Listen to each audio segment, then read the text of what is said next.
Welcome to Beyond the Pain, a place for parents of estranged adult children to find peace and healing. In each episode, I hope to share stories to help you during some of your darkest hours, to bring this out of the shadows and stop being ashamed, then to build you up and inspire you to love yourselves even more.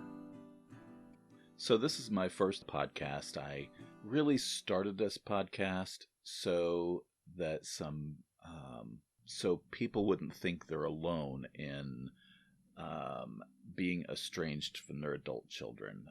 It seems to be a definite issue in the world. Some things there's issues for, sometimes they just don't make any sense. Sometimes the children just cut off the adults in their life, their parents. I'm sure some of them think they're doing it for a valid reason, and some of them probably are, but in the same breath, some of them are not. So really started this out of my own experience about 3.5 years ago now. My adult son decided that, I didn't know why it happened exactly. I had suspicions why it happened, but those wouldn't come into any kind of validation until later, or really wouldn't find out for 2.5 years. Started because my son and I and my current wife had an issue with him and his wife. Some things were misunderstood and taken out of context, and things happened, a lot of things were said, and it just seemed to, at the time, it seemed to be completely out of nowhere, make absolutely no sense, and it was treated like a loss, which is what it was. There were several months there that I just thought that I was the worst parent in the world, that what did I do? How did I let this happen?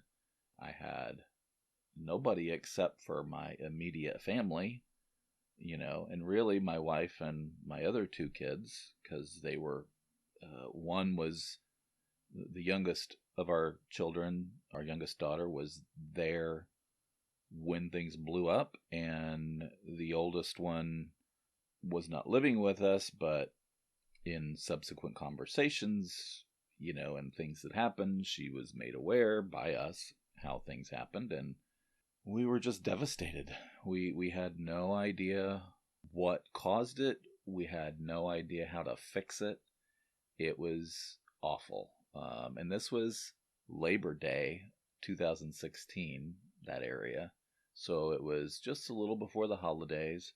I tried to let it go and say, okay, well, everybody just needs to breathe. Everybody needs to take a step back and see what happens. So, a week or two goes by, and it's all a little fuzzy now, but a couple weeks go by, and I try to reach out and really didn't get very far. A few more weeks go by, and we really have heard nothing. And at this point, my son had a 2-year-old, well, coming up to be 2-year-old, so my granddaughter, and we were completely cut off from them. They lived about an hour away from us, so not too far, but not like we could just, drop by necessarily, and in an area where we would have no other reason to go, but to go there. So that made it difficult. So holidays are coming up. Thanksgiving's coming up. I try really hard, to put something together that we can all talk and hammer this out. And, it just didn't happen for various reasons. And so we went into the Thanksgiving holiday completely cut off and estranged. It was hard. It was really, really hard. To go back a little bit, when my son was growing up, we had a tense relationship, and he had his issues, like nothing serious, but just defiant issues. So, when he finally grew up, got married, started his own family, um, things got good. I mean, they got really good. And this estrangement just came completely out of nowhere, as far as I could tell, because there was no communication. Again, explanation will come later, but, you know, it came out of nowhere. So I worked on it, and, I tried to get us together before the holidays, before like Thanksgiving started. We had something arranged. We were all going to talk, and, another breakdown happened, and, it was hard. So that didn't happen. I thought surely by Christmas things would be better. We could have a chance to talk and work some stuff out, and it just never happened. I went, and I think it was January of that year, I decided, listen, I am having trouble. I am having some real trouble with my emotions, with caring about anything that happened, or was happening at the moment. I didn't care about paying my bills. I didn't care about working so much. I mean, it was, and I'm not that kind of person, so basically I'm a happy person. I get stressed from time to time, but I think that's pretty normal. But basically I'm a happy person, and I just knew I was not, I wasn't happy. I was anything but happy. So I decided to go to my doctor and talk to them about some antidepressant medication. I didn't want to be on some hard, heavy medicine that was going to make me just more lethargic than I already was. That wasn't the answer. I just needed a little boost, and I didn't want to be on it forever. I talked to him about it and explained everything, and so we started out with some real minor medication. He gave me some bigger stuff in case I had a really bad day, or really needed it, which I never really did. But taking the lower dose stuff really, really helped me. Helped me get my head on a little straighter, so I was able to function. I still wasn't happy, obviously. I'm missing my granddaughter, I'm missing my son, missing my daughter-in-law, because we had become very close, I felt like, and, I just didn't know what was going on. So I did all that, and it helped. It really helped me, level out a little bit. But again, I still wasn't happy. So I've gone through the gamut. I've gone through, like I said earlier, oh my God, what did I do? What a horrible parent I am. How could I let this happen? All of that, to being angry, both at, my son, his wife, back at me, the world. I just didn't understand. I just didn't understand. And that was probably a good 6 months into June of the following year. So, I still was just having trouble dealing with it, as most of us do. But I muddled through. I worked. I tried to put on the happy face. I tried, like most estranged parents, when people would ask about your kids, just give them a fluff answer. There were a few people that knew. There were a few closer friends at work that kind of knew what was going on. So, they helped. And I just muddled through.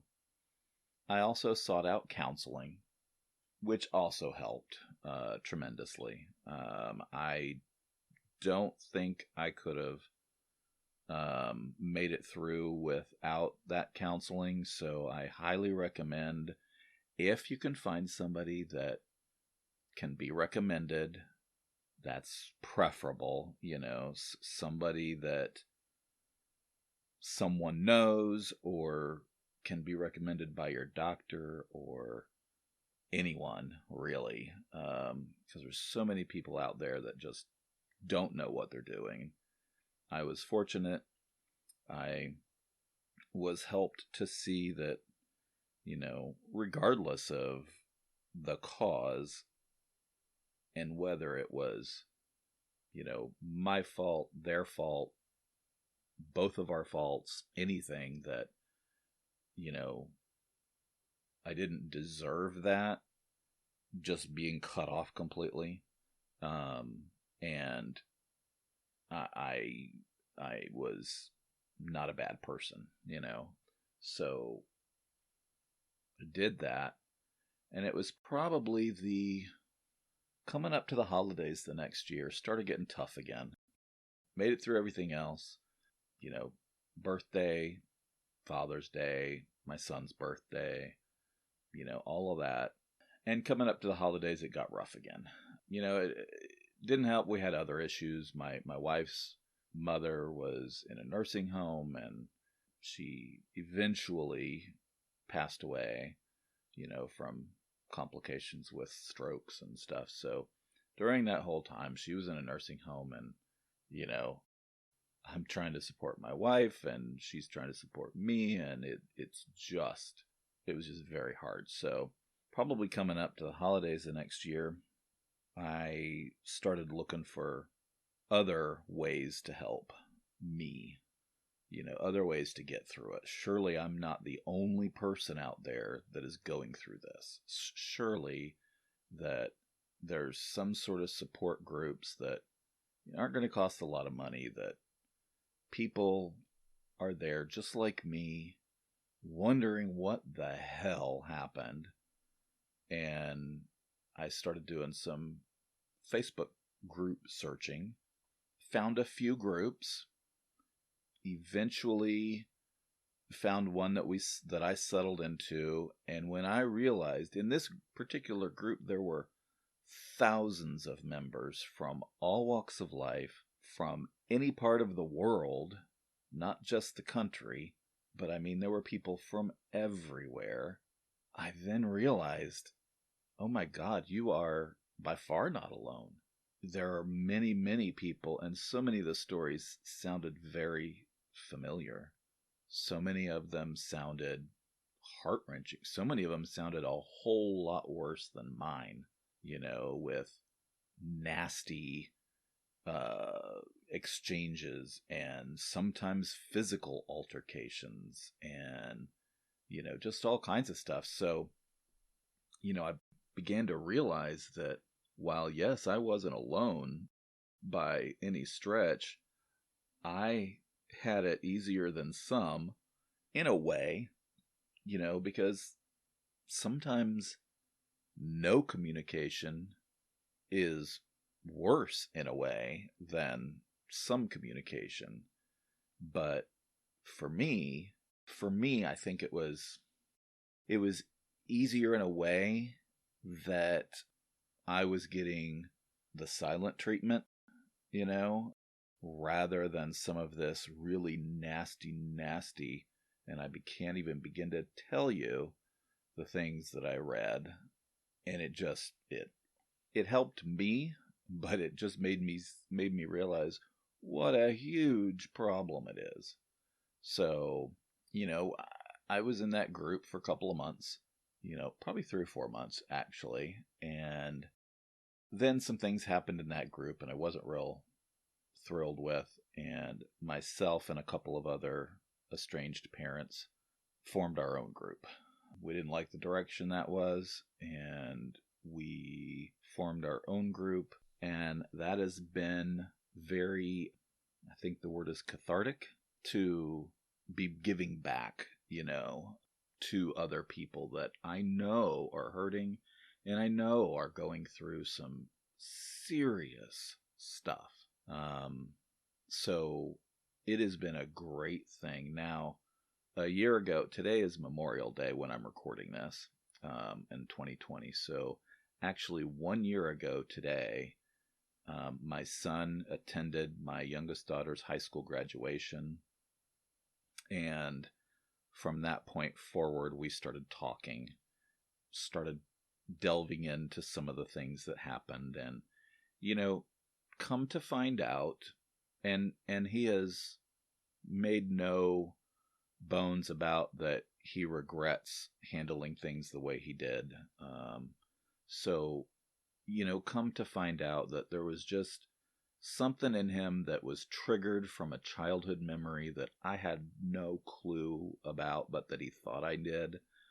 And this is all very in a nutshell, but there's a lot more to it. But that's kind of what started the silent treatment, and then we could just never connect. He felt that he was protecting his daughter from a similar hurt that he felt in his childhood, and I had no idea. I had no idea that had happened. There was third party things involved, and doesn't make it go away for him, doesn't make it any better, that it had actually happened. But I just didn't know.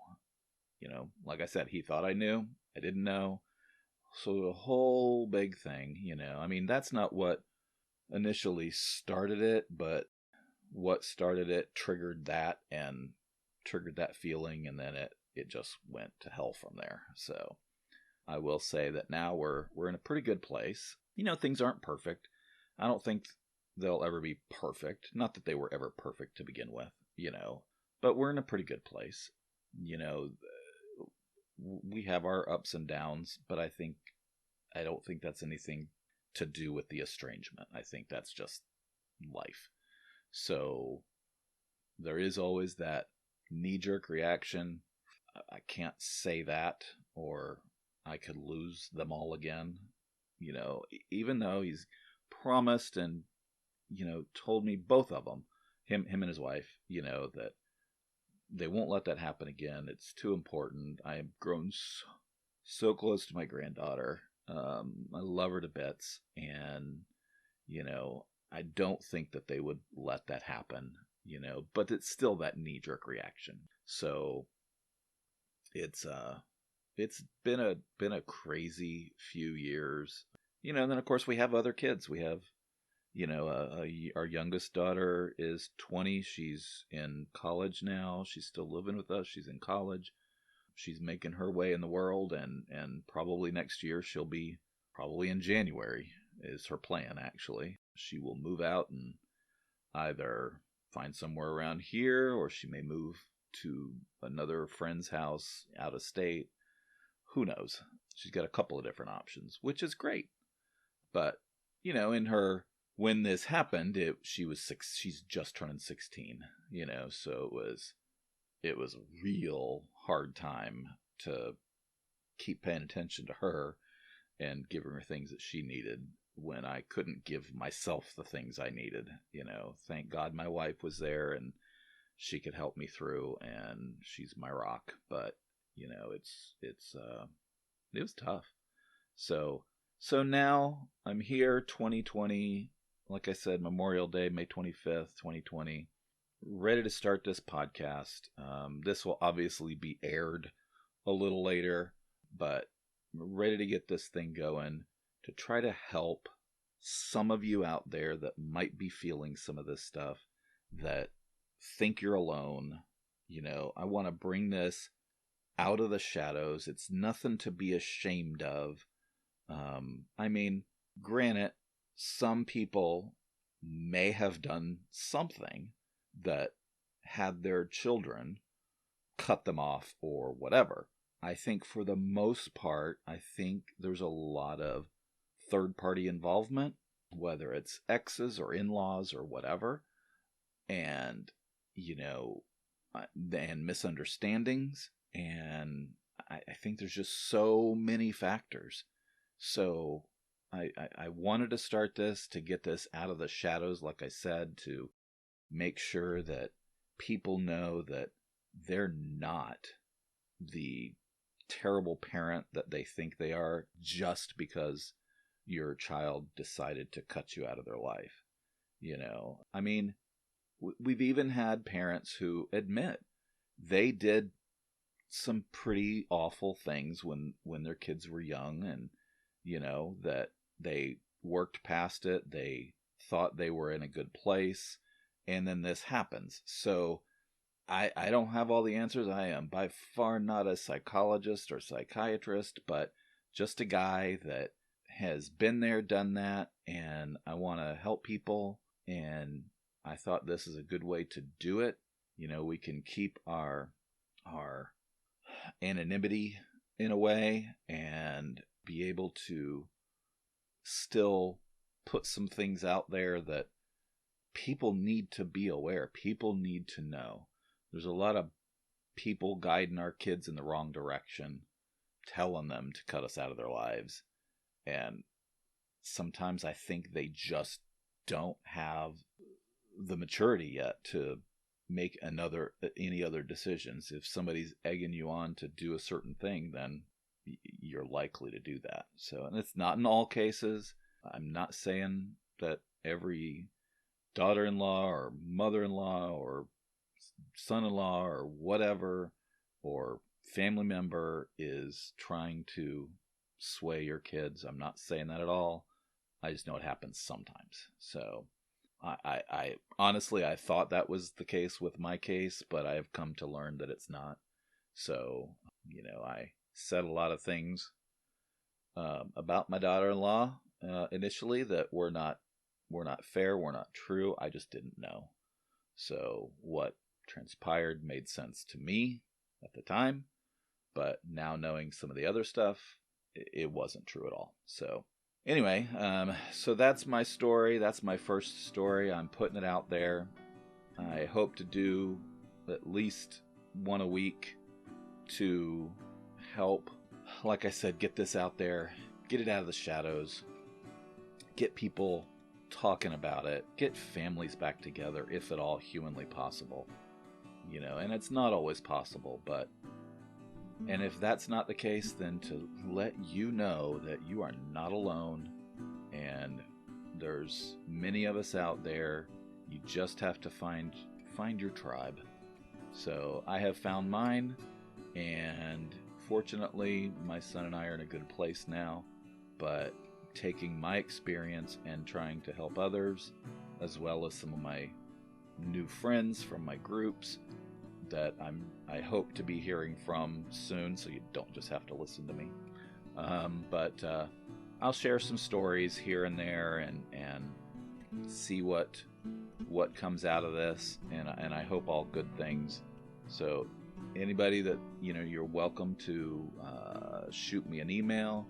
The email address is beyondthepainpodcast@gmail.com. And remember, till next time, allow yourself to live beyond the pain.